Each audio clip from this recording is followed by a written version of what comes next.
Magandang araw guys. So ngayon, bali magbabalat tayo ng tinatawag na ship money. So, kumbaga mag-activate tayo. Isa siyang ATM. Kumbaga yung cash advance natin sa barko, kung dati nare-receive natin siya through cash natin makukuha tapos sa kamay natin. So ngayon, ang ginawa ng kumpanya, bali dadaan na lang sa ATM. So ito guys, yung insurance. Yung naman na sobre. So may kabuuan siya 5 pages. Ito yung ATM card.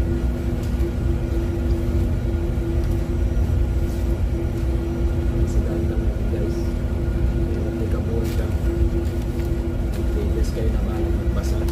So gagawin lang natin, i-activate natin siya o magsasign up. Paano gagawin natin dito. So yan, muna i-register natin guys.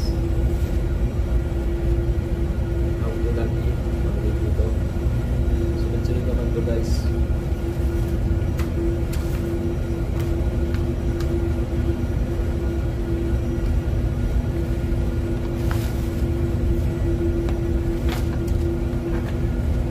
Yan guys, balik sa harapan niya, tinatawag na 16-digit card number, expiration date, month and year, tapos meron siyang security code used for online purchase. Okay guys, tapos yung sa ano tayo makikita dito, tinatawag na book of pin tab. Nakalagay dito yung ATM pin, web code. So guys, huwag din natin patagalin. Tuturo natin kung paano pag-sign up at saka pag-login para ma-activate siya. Let's go! Let's go guys! Proceed na tayo at ang unang gagawin natin, punta tayo sa home screen ng ating cellphone at i-click natin tong Play Store kung saan ida-download natin tong apps ng Ships Money. So yun guys, i-search natin siya. Type natin dito sa taas, Ship Money. Ayan. So lalabas yung icon guys na kung saan i-install natin to. Ayan guys. Loading. So yan, open natin guys. Ito tayo kung saan siya napunta. Ayan.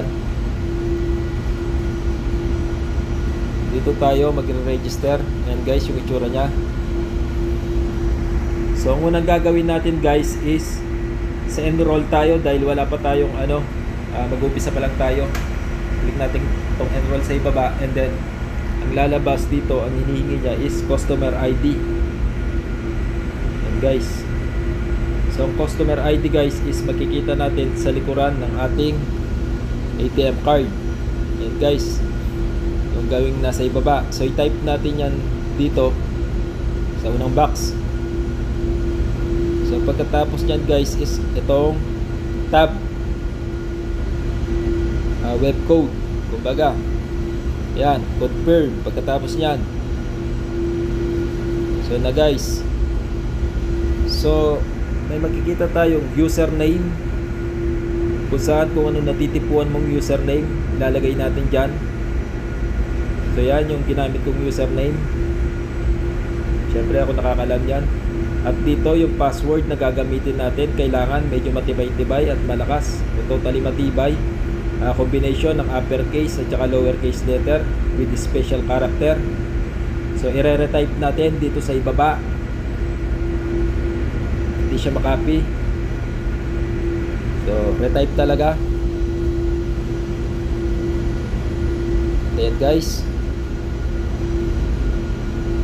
So nilakasan ko na lang yung boses ko kasi kanina medyo mahina dahil maingay dito sa makina at medyo sinisipon ako. Ayan guys.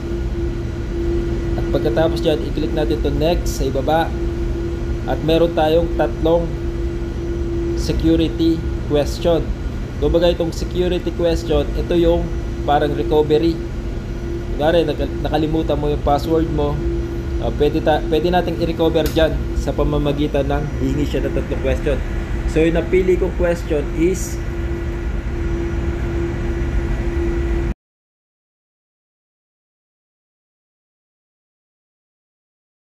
then guys,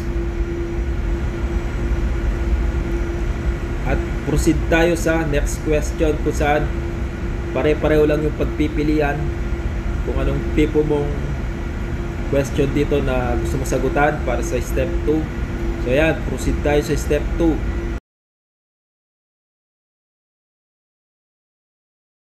Yan, ganun na naman, pili na naman tayo. So ang napili ko dyan is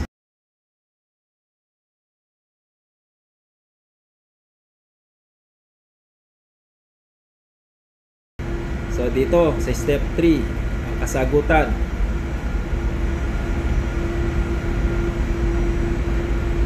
Yan guys, tinatype ko.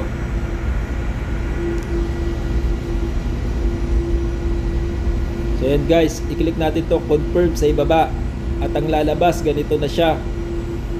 So pwede na tayong mag-login.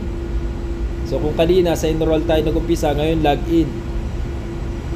Tingnan natin kung magsasucess na dito or may isa pang proseso. Ayan, enter ko yung natipuan kong username.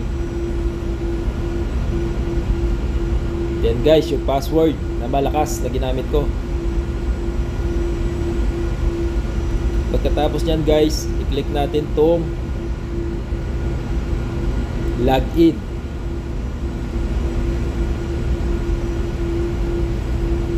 Loading siya.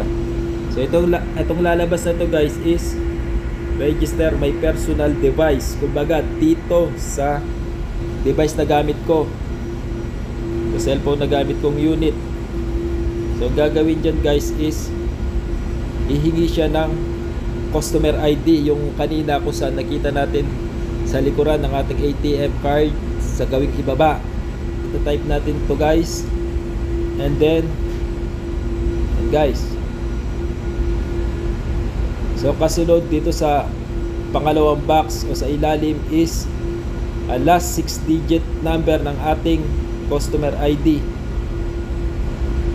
yung huling 6 na digit. So yan guys, register your device. So may isa pang katanungan ulit. Ito yung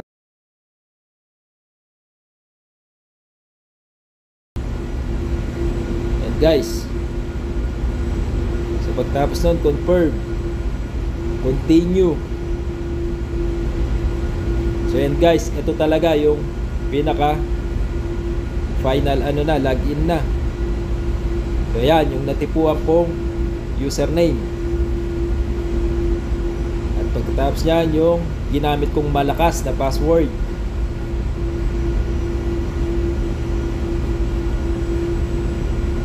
Guys, mainip. So yan, login guys. Ayan, nakabuong itsura nya. Accept. So yan, wala pang laman. Hindi pa nahulugan ng kumpanya. Hindi pa ako nakapag-cash advance.